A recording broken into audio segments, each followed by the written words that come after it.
and I'm going to take over next with a series that has been running around rampant on social media for quite a while now, even before, honestly, the anime. And it is none other than Young Ladies Don't Play Fighting Games, also known in Japanese as Tai-Ari Deshita, Ojousama wa Kakutou Game nante Shinai.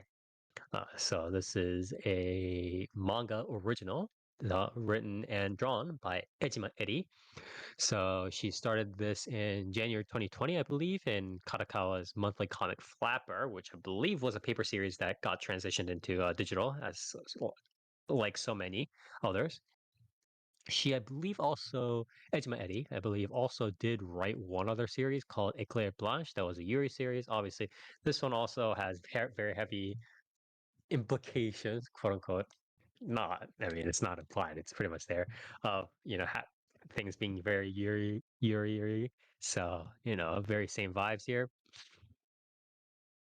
We, the manga got adapted into this anime by Dio Media. So, longtime viewers, longtime watchers of anime will know, pretty long-standing studio, done, stuff like Campione, Kankole, Domestic Nakanojo, Handa-kun, Nogizaka Haruka no Himitsu, that's a while back. Parallel, a little bit more recent, they did a Parallel World Pharmacy, I believe, so on and so forth. But for this project specifically, the director is none other than Ihata Shoto, who worked with Dio Media on Domestic Nakanojo and The Girlish Number, as well as Ron Kamonohashi's Forbidden Deductions. I forget if we covered this. I think one of us covered this, but it was not a good series, I believe. Um, I think Nier might have covered it. I forget. But yeah, he is one of the main directors or core staff at Dio Media and a very prolific animator. And for this project specifically, he leads mainly the core internal Dio Media staff, again, from Domestic Nakanojo, from Girlish Number, from Nogizaka Haruka no Himitsu, so they're all pretty much all veterans. And most notably, he brings along his trusty series composition / scriptwriter in Watari Wataru, who has pretty much worked on with him in all the series that he's directed so far, I believe. So pretty, a team that's pretty much in lockstep. There's nothing I think that should go wrong in this team. It's mainly up to the source material, obviously. Going over the studio cast, the voice acting cast, this is pretty much a super veteran cast. It's all veterans all the way down, ranging from old timers such as Nobuyuki Hiyama. So for those of you who don't know who that is, that's Dimitri in Vampire Savior, Joe Higashi in King of Fighters, to obviously A-listers names that you see running around all the time, such as Hasegawa Ikumi. So Hasegawa Ikumi did Kita Ikuyo in Bochi the Rock, the red hair girl. Mihono Bourbon, Uma Musume, Ubel Freeran, so on and so forth. So, names like these are just all over this series. Hasegawa Ikumi, Ichino Sekana, Naganao Maria, Senbon Gisayaka, Hanamaru Yumiri, just like, again, like the names that you see everywhere these days. So pretty star-studded voice acting cast. Obviously they have a lot of money for this because it was a long time coming. The opening theme for this is done by Hanabi, who is an all-female metal band from Tokyo, quite popular. I think they also performed at Lollapalooza, one of the previous recent, I think, Lollapaloozas. And for this series, the opening theme is Inochi Michi ga shitai suru otome yo. So the composition itself is a very whiplash-inducing composition, um, as expected, kind of from these Japanese female metal bands, where they have the metal and then they have like the very bubbly, high-pitched female vocals and so on and so forth. But it is one that does fit the theme of Ojousama's playing fighting games or competitive games. It is reminiscent of the series a couple of seasons back. I forget how many seasons back at this point, but it's the uh, the Rock is Lady's Modesty or something like that, right? I think that was the full name of it. Is reminiscent of that series. The unfortunate part of this opening, though, is that the storyboard itself is quite static and standard, and honestly very uninspired compared to potentially what they could have done. And it's kind of reminiscent of Dark's complaint that he had for his series as well. Pretty much all they did was they just put the still designs of the characters with silhouettes of the fighting game characters that they played in the back. So that's pretty much all. I think they could have probably gone like way in the opening and done a lot of cool stuff. Like they could have had the girls, slamming the buttons on the controllers and like zoom ins and eye cut ins and all of that, and then you know cut into what's happening on the screen with a fighting game. And they could have done all sorts of cool stuff, but all they did was just like still cuts of like the girls just looking, and then they have like Jury or Guile behind them, and then they have what is it like the Street Fighter 6 like intro, like character loading screen and stuff like that. And that was pretty much it. And I felt like that was very uninspired when they could have done a lot more. So I would say very unfortunate. The ending theme is New Game by Haka. So Haka, if you guys don't know, is a pretty popular. She's an Anisong focused singer songwriter. She had a stint. I think she does still regularly work with Honeyworks. Um, Again, the composition is very bubble pop adjacent, very Honeyworks coded, about as expected from Halka's pieces or songs here. And similar to the opening, the ending is also mostly static storyboard. The art style and the line art is cute, but it's nothing home to write about, and it's also very quite uninspired, which was disappointing. Overall, again, they brought in quite good singers and songwriters for the opening and ending, but the storyboard itself was very. Um, they could have done a little bit more, I think. The animation quality itself was fine, but just the storyboard ideas were just not very good. So the for the BGM throughout the series, very limited BGM, very minimal BGM. Most of it's usually silent. Seems to be pretty much par for the course these days. For especially for slice of life series. Other than the minimal slice of life, academy, school life kind of standard any anime BGM, there's really nothing, or it's usually silence. Nothing much to mention. As for the visuals, I would say there's not much to complain about in terms of the animation. Pretty much most everything is on point. You have like different styles for each of like the different tones and like the comedic moods. Like the deformed designs are done pretty well. The panoramic scenes are well depicted and of good quality, and the frames are all there when it needs to be. Two things I will mention though is that, and this may be me being an old man yells at cloud kind of thing. But I still do prefer, or manga purist, whatever. But I do prefer the rounded out character designs in the manga from the original artist compared to these sort of slimmer facial proportions in the anime. And again, for those of you who are longtime anime watchers, yeah, you guys might have kind of noticed this from Dio Media. So I've always kind of felt that this has been kind of a fault, a calling card, and both a flaw, in my opinion, of both um, Matsumoto Maeko and her predecessor, Ishikawa Masakazu, who are sort of the two core anime character designers for Dio Media. And this has been going on since forever. This has been going on all the way back in the Campione days, where it's like in Campione, if you look at the anime, the faces are like, it looks like they got squeezed by a trash compactor from Star Wars. But if you actually look at the original like light novel, if you look at like the manga and stuff like that, the facial proportions are completely fine. But it's just like the anime character designs that are very like weirdly proportioned, like very slim. Same thing happened in one sense with Nogizaka Haruka no Himitsu, although it was a little bit better than say Campione. It was also, I think Kankole narrowly dodged that, although it still was in a little bit danger there. But a lot of these, again, between Masakazu and now who the character designer for this series, Matsumoto Mayuko, I think they have this kind of like Deal Media internal kind of thing where they really, I'm not a big fan, personally, of the character designs. And second, I think the collaboration that they did with Street Fighter 6 and how that bleeds into the anime, it's a little bit unfortunate that the switch. So obviously there are these scenes where they have the anime girls playing and like pressing the buttons and doing all of that stuff, and then it cuts into the corresponding Street Fighter 6 gameplay, which is taken using real life video clippings, right, of Street Fighter 6 gameplay, recording Street Fighter 6 gameplay.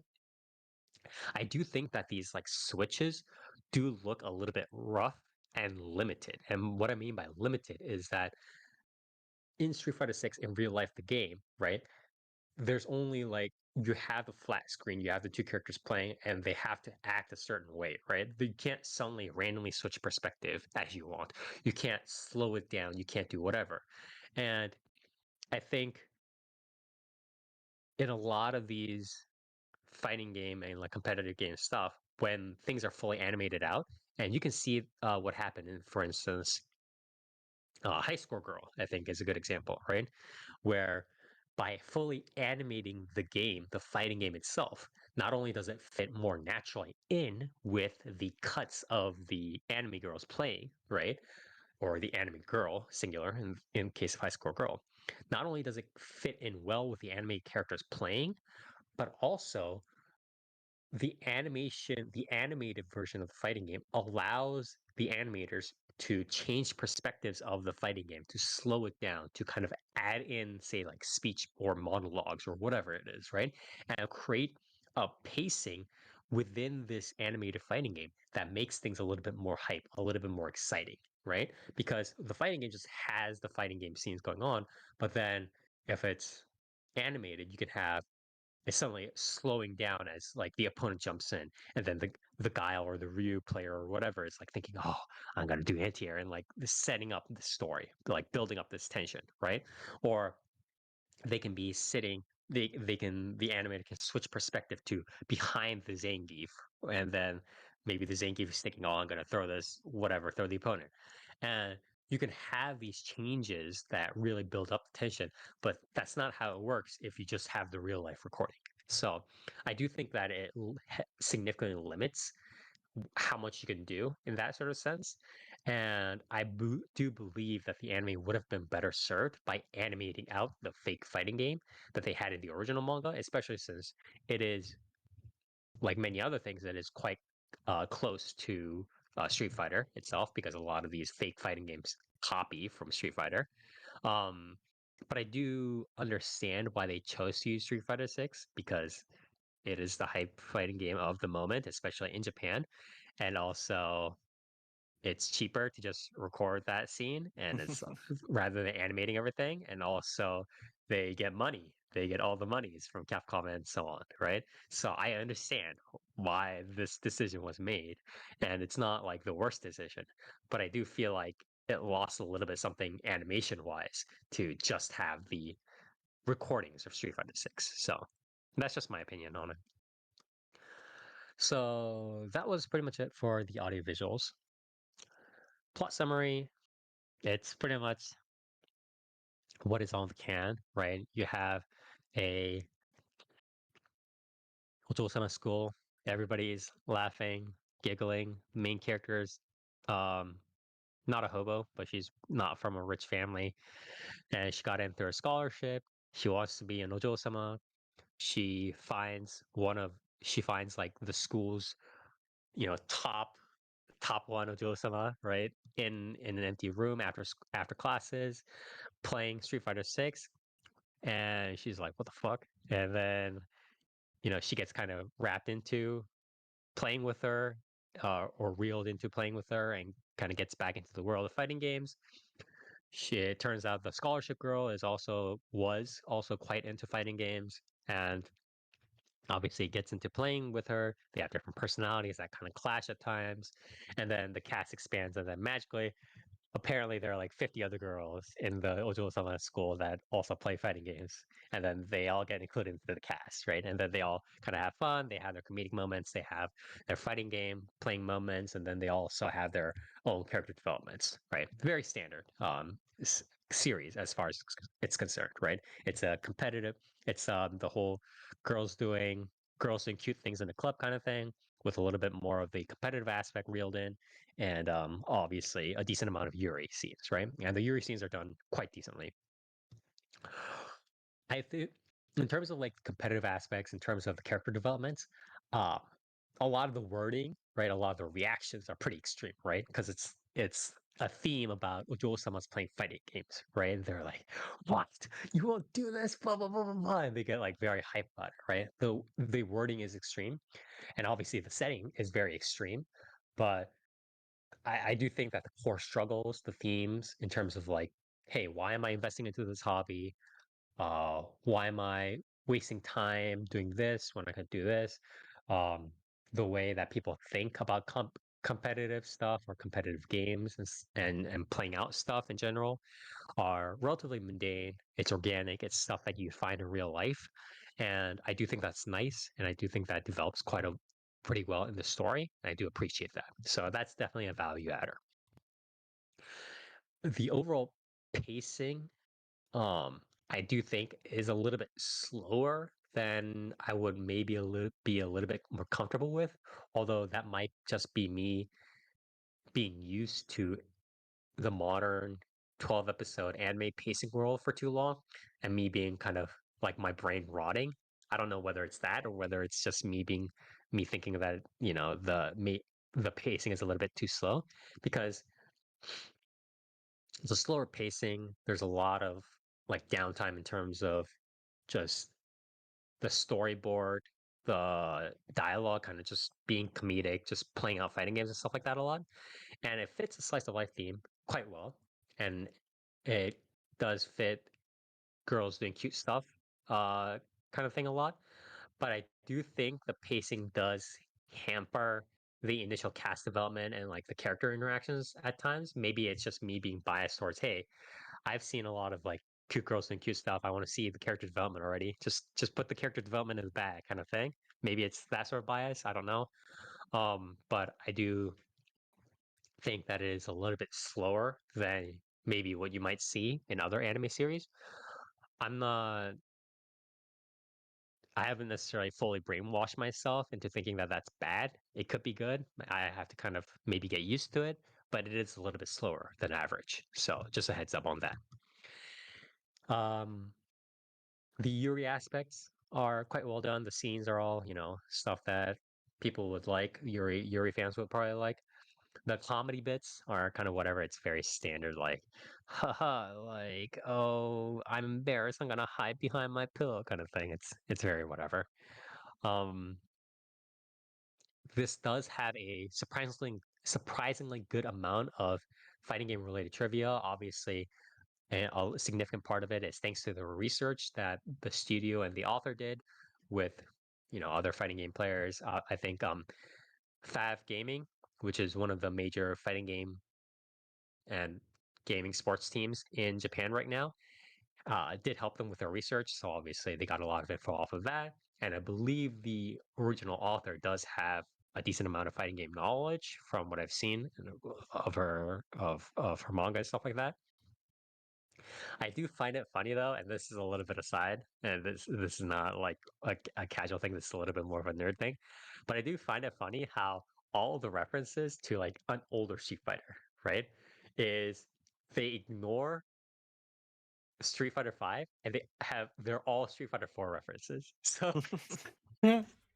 So all of like the references for like the oh this is a thing that the girl learned a long time ago in not in Street Fighter Six in previous fighting game. It's all Street Fighter Four references, which is like first it dates the author and the I was gonna players say, let me a get. decent I amount was gonna as say well. like the author's like 30 or something. It's Yeah, like yeah, at least 30, right? Yeah, playing Street Fighter but it's 4 in it's high school. yeah. So it dates the age of the researchers, or not the research, the the people who helped out, right, with the gaming team and the author as well. Um, Two, I think there's also a different reason why they might have skipped over Street Fighter Five specifically, just Yeah. because they don't want to show Street Fighter Five on screen. And three, it is a little bit less realistic because I think the girls in the series would have been like literally 1 or 2 years old, right? When Street Fighter 4 released, right? At that I point was in gonna say, time. like, I was playing like Street Fighter 4 in like, God, yeah, like in like middle school, Street high Fighter yeah, school, Street Fighter like 4 it was release was 2009, right? Or was that Ultra? Like one of the but I don't think it was Ultra. I it's think it was I think 2009 might have been base.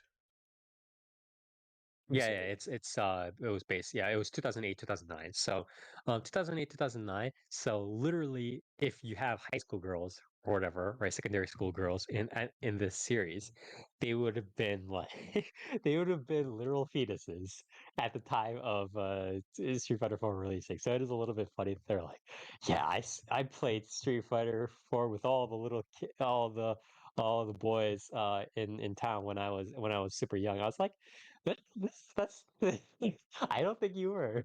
I think you were thinking of a different Street Fighter. But it is a little bit funny how that happened. But overall, I do think the screen time balance, in terms of like the overall balance between the Yuri scenes, the character developments, the comedic aspects, and the fighting game stuff is all quite well done. It kind of pandered. It's almost like the mental image I have is one of those like revolving sushi kind of places, or like one of those like sushi places where like the chef is just like bam, bam, bam, bam, bam, just like handing out everything to like a bunch of different customers at once.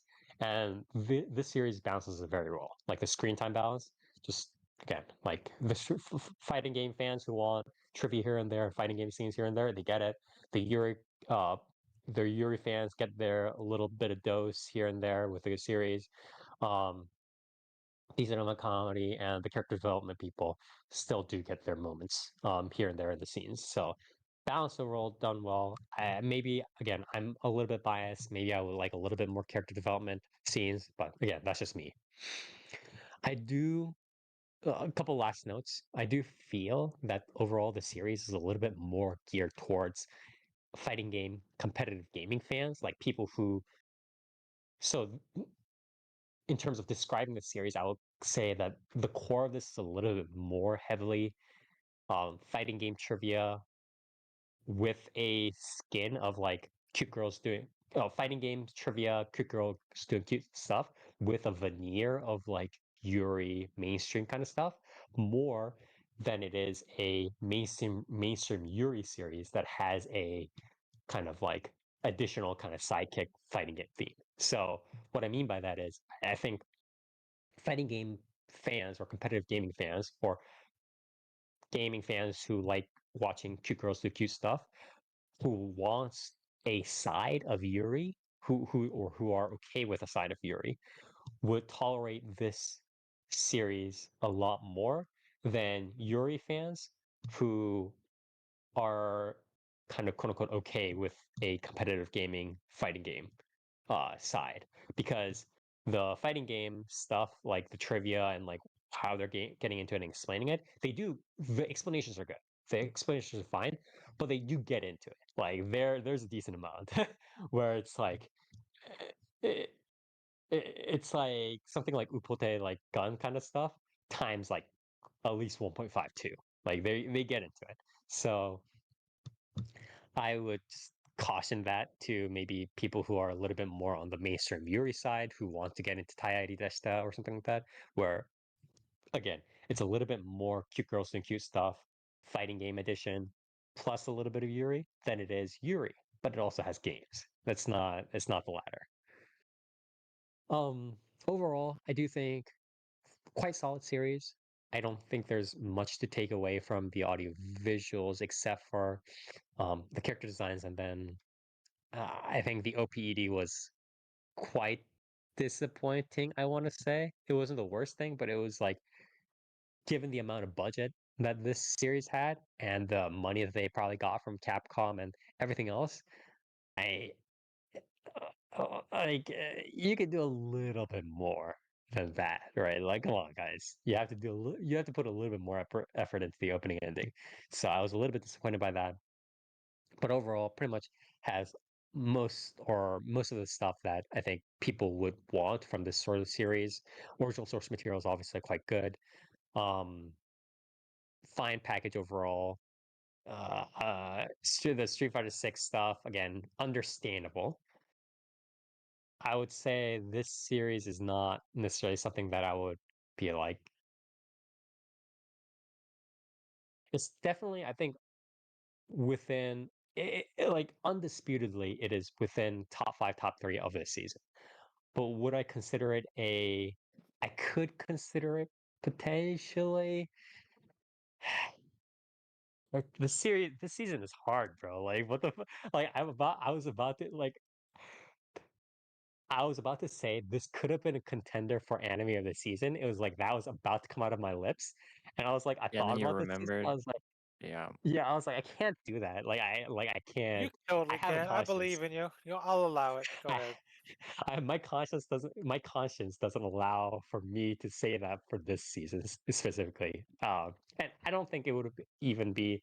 I think it would be a contender for anime of the season in other seasons potentially, depending on the season, right?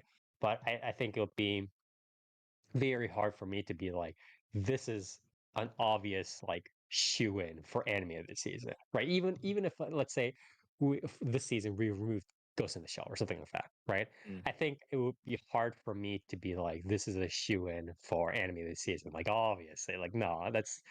I think it would be not. It would not work well with my conscience to say that.